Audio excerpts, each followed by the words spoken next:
మోడులు మురిసే మొగ్గలు విరిసే ఉగాది పండుగ వచ్చింది.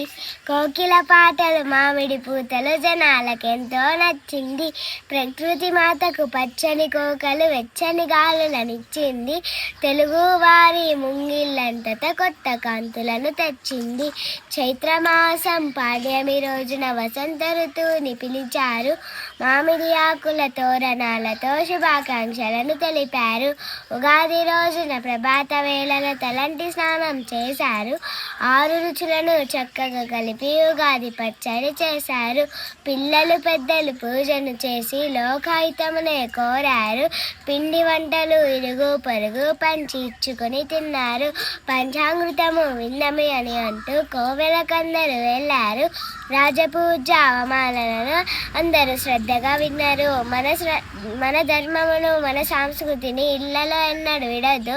సాంప్రదాయం ఆచారాలను కళలో కూడా మరవద్దు. Very good.